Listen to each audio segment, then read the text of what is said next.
Halo, hai. Kali ini kita akan membahas sebuah film yang dirilis pada tahun 2015.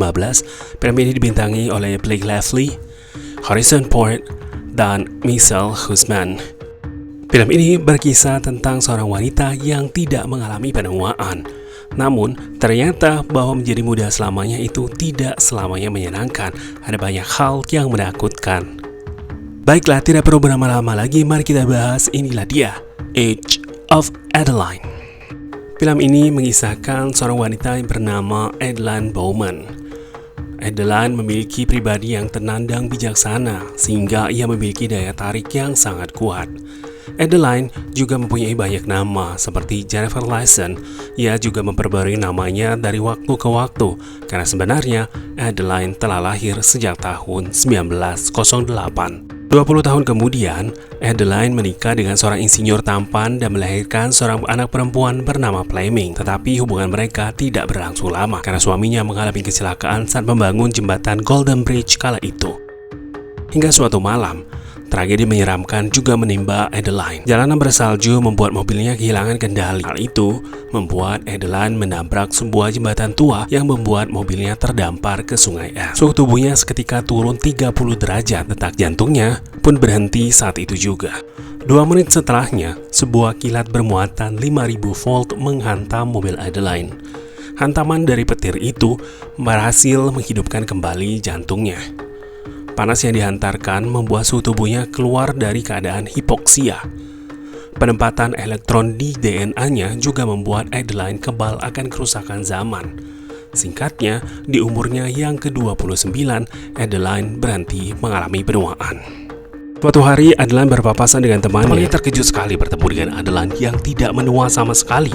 Bahkan, dia seperti kakak beradik dengan anaknya sendiri. Bahkan, ketika Adaline ditilang polisi melihat angka kelahirannya yang seharusnya dia berusia 45 tahun, tapi wajahnya seperti 25 tahun. Saking tidak percayanya, polisi harus menahan SIM Adaline dan dia harus membawa akta kelahirannya sebagai bukti. Akibat dari hal itu, Adaline memutuskan untuk pergi dari sana. Di tempat barunya, ia bekerja di sebuah rumah sakit agar ia bisa diam-diam belajar tentang apa yang terjadi sebenarnya dengan tubuhnya. Akhirnya, Adaline harus menerima bahwa tidak ada penjelasan ilmiah terhadap tubuhnya. Suatu malam, kedua polisi datang dan mencoba menahan dirinya. Ia akan dibawa untuk dilakukan tes. Namun untungnya Adaline bisa kabur melalui bagasi mobil. Akhirnya malam itu ia bertemu dengan anaknya dan berkata bahwa apabila ada yang mencari dirinya, katakan saja bahwa ia pergi ke Eropa dan tidak pernah kembali. Dan apabila ada seorang yang bertanya, katakan bahwa ia bukanlah ibumu, tapi aku adalah temanmu, karena secara fisik mereka tidak menunjukkan bahwa ibu dan anak. Adaline hidup dengan identitas baru di tempat yang baru. Saat itu, ia tidak sengaja melihat foto dirinya di tahun 1940-an yang masih terpajang, dan sampai sekarang wajah Adaline tidak berubah sama sekali.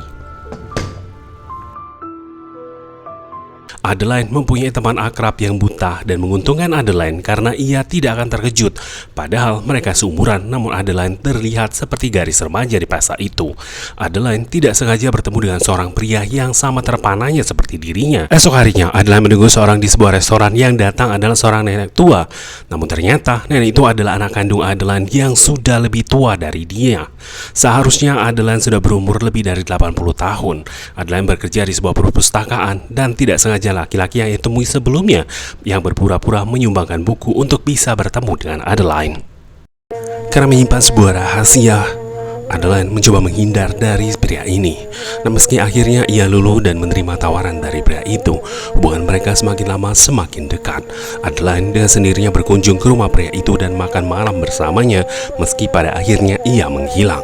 Sampai suatu saat, Adaline yang sudah lama menghilang bertemu kembali dengan pria itu di dekat rumahnya dan membawa sekuntum bunga.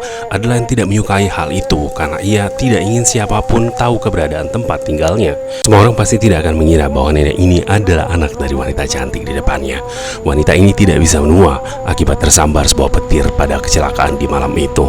Adaline bersama pacarnya akan makan malam bersama keluarga pria itu. Ketika ayah dari pacarnya itu bertanya, "Apakah kau Adaline?" Adaline sangat terkejut dan berkata bahwa namanya adalah Jenny. Ayah pacarnya tersebut langsung berkata bahwa wanita di depannya sangat mirip dengan teman lamanya di masa muda. Adaline berpura-pura berkata bahwa Adaline adalah ibunya, padahal Adaline adalah dirinya sendiri. Apa hubungan antara ayah dari pacarnya itu dengan wanita yang tidak sempurna ini? Ternyata dahulu ayah pria itu saat masih muda tidak sengaja bertemu dengan seorang wanita yang kesusahan, mobilnya mogok. Siapa yang menyangka ternyata itu adalah Adeline yang tidak bisa menua. Setelah kejadian tersebut ternyata mereka berdua menjadi semakin dekat. Bahkan mereka bertualang bersama. Dan kini ternyata ia bertemu kembali dengan pria itu. Pria itu adalah ayah dari pacarnya, yang adalah ayah dari pacarnya di masa kini. Pria ini menceritakan tentang kisahnya dengan Adeline di masa lalu. Istrinya langsung berkata bahwa kau tidak seharusnya berkata seperti itu di depan anak-anaknya. Ia sangat cemburu dengan suaminya yang sepertinya tidak bisa move on. Pagi berikutnya, pria itu tidak sengaja melihat bekas luka di tangan Adeline. Ia pun langsung teringat sesuatu. Pria itu langsung berlari mencari sesuatu. Ia ingat bahwa Adeline pernah terluka akibat tergores sebuah ranting kayu, dan yang mengobati tangannya adalah dia. Untuk memastikannya, ia menemukan sebuah foto mereka dahulu, dan benar, tangan Adeline persis terluka sama seperti tangan pacarnya. Langsung saja ia menyusul Adeline dan berkata bahwa ternyata benar kau adalah Adeline. Aku tahu bekas itu karena akulah yang mengobatinya. Adeline akhirnya mengakui bahwa benar dia adalah mantan kekasihnya yang dulu, dan mengakui bahwa dirinya tidak bisa menua. Setelah mendengar penjelasan dari Adeline, William kini akhirnya mengerti tentang keadaan Adeline.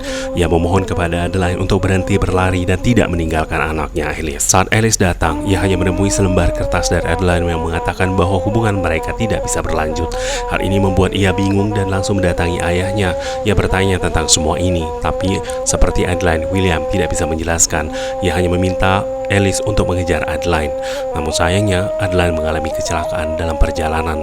Ia dihantam mobil yang membuatnya terpental jauh, dan momen ini bertepatan dengan turunnya salju.